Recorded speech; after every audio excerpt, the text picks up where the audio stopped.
We are talking waiver wire right now on FFT Express. All right, we're going into week 4. We need some help. Jamie, who are we going to call? We're going to call the Darnold Busters. There you go.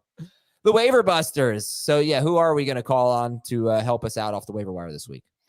So if you're looking at quarterback, you got a couple options that are, available in more than 50% of leagues. Sam Darnold is playing at an MVP level right now, coming off a huge 4-touchdown game against the Texans. And Andy Dalton has resurrected himself and the Panthers offense as the new starter for Carolina. A fantastic matchup in week 4 against his former team, the Bengals. So like the setup for those two quarterbacks. Running back's a little bit more tricky. If you play on our site, you're not going to find the Bucky Irving, Braylon Allen, Chuba Hubbards of the world, Rico Dowdles of the world, but you might on some other sites. So take a look to see, especially Allen and Irving. I see other sites are touting them as waiver wire ads. For our purposes, the best available guy might be Cam Akers, who could be starting for Joe Mixon once again and should have a much better opportunity against Jacksonville. And maybe more prominently, thank you for bringing this up, is Cordarrelle Patterson, who could be starting for both Najee Harris and Jaylen Warren. And if one is out, could still be a flex because it's a very good matchup against the Indianapolis Colts. But Harris is dealing with a arm injury. His arm was in a sling on Monday. And Warren is going for an MRI on his knee. Wide receivers, and then Roschon Johnson could be the best running back for the Bears. Emmanuel Wilson could be a great lottery ticket / potential flex for the Packers. And the Chiefs guys not named Carson Steele are all basically available in some capacity, whether it's Kareem Hunt, Samaje Perine, or your favorite guy, Clyde Edwards-Helaire. Oh, my favorite of that trio. I certainly would take Carson Steele. But I'm just thinking about one of my teams where, it's not one of my better teams. And I start Calvin Ridley this week, and I benched DeAndre Hopkins. I did not draft both of them, by the way. But I think I would start Cordarrelle Patterson over both of them. If Najee and Warren are both out.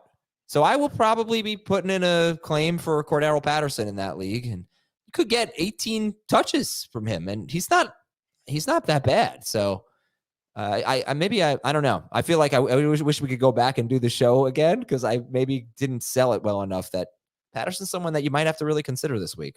Yeah, no, like I said, I know it was kind of halfway through the show. I changed my priority list for who should be the top running back ad, and that is Patterson. I hope we came across in that regard. So would you add him over Akers for this week? So again, I don't know how many people in our leagues, 12-team leagues, for example, are going to see Akers on the waiver wire. He's probably more of a 10-team addition. I will say, though, if we don't find out by Tuesday night any updates on any of these guys, whether it's the two Steelers guys or Joe Mixon, I probably would be putting in a claim for Patterson because there's two guys dealing with an injury concern right now that might miss time in the case of the Texans. Joe Mixon wasn't considered to be a serious injury, so he may be coming back. Okay. What do you think about Cole Kmet this week? I think he should be a must-add. We're talking about a tight end position that's brutal and now may have lost two of its top guys in Sam Laporta and Trey McBride for at least 1 week. Hopefully Laporta's not multiple weeks with the ankle injury. So I would hope two things. One, that Shane Waldron realizes the Gerald Everett situation is not something that works for the Bears. It's not something that works for Caleb Williams. He needs more targets, needs more guys that can make plays, and Kmet's one of those guys. And the other part of it, I think, is the bigger one, is that Keenan Allen does not return. So if Allen comes back, then it's tough to say Kmet is a must-start tight end. But, I mean, think about your leagues. Think about what we've been dealing with from a question standpoint. Like, they all suck. Yeah. I had so many people text me yesterday, oh, thank God for Kincaid, because it was a guy we've been touting so much as a breakout player. And then he finally comes through. But it's also just a position that, people are just craving for somebody to do something, So to lose McBride, who's, been good but not great, to lose Laporta, who's been terrible so far, sucks. But maybe Kmet could be that filler option.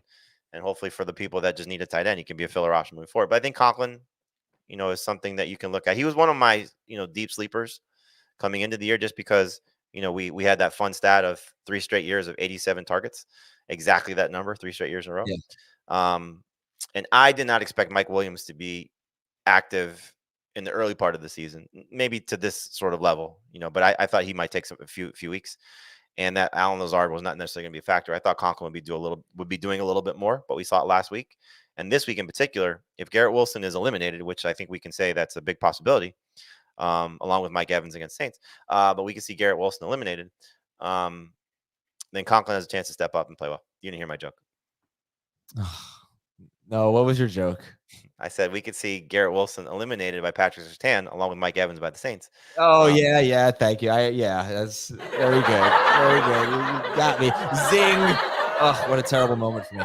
Okay, anywho, we're going to take a break on Fantasy Football Today Express, and I'm going to ask you some questions from Twitter about the waiver wire after this. All right, welcome back, everybody. So here's one about Jauan Jennings from Nick. Is Jauan Jennings the wide receiver to own in San Francisco while Debo is out, or was week 3 a fluke? I would still rather, if I have the choice of rostering Brandon Ayuk, who knows how much he's still shaking off the rust of not practicing in the preseason. And I saw a clip yesterday of he was wide open. Brock Purdy was standing in a pocket and didn't even look at him. It was a left post route, and there seemed to be no safety in the middle of the field, and I just don't know what Purdy was looking at. So they're just not on the same page right now. I'm hopeful for more. I would start Jennings over Ayuk this week, though, if I had to make the call. Wow. Okay. Would you drop Jalen Waddle for Christian Watson? No, because I'm just going to hold out hope that Tua plays. What are the chances that Roshan... Like if you were to say right now, Jordan Love returns this week and plays the rest of the season versus Tua returning after their bye, week 8, plays the rest of the season, who would you rather have? Unless I'm 0-3, probably Waddle. I mean, there is no chance I'm starting Jalen Waddle until Tua gets back. I mean, Look, he could have 100 yards this week, and then we change our tune. But the way I see it, Waddle's on my bench until Tua is back.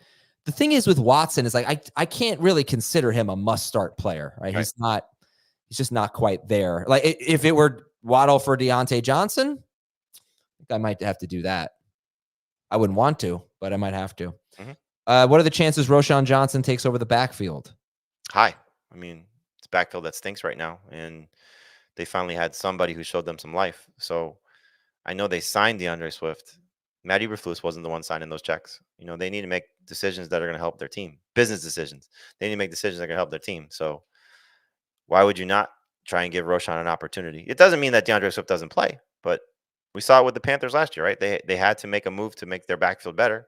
I wouldn't be surprised if the Bears do the same thing. And then last question here, just a couple of tight end questions. Hunter Henry, Brenton Strange, can you stream them this week? I would lean toward Henry just with the hope of what he did 2 weeks ago, getting more involved and being more of a factor. Strange is not even guaranteed to play. Right. And someone said, would you drop Likely for Ingram? I definitely would. You would do that, right? I mean, obviously you need someone this week, but I would do that. God, the people who chase Likely for so much fab, I feel awful for them. Yeah, I know. I think we were saying like 15, 20%. I can't remember, but we definitely we were being a little bit more on the conservative side, but still, we were telling people to spend some fab on him. Yeah, and that stinks. But yeah, I mean, I saw some fab bids that were over 50%. We never said that.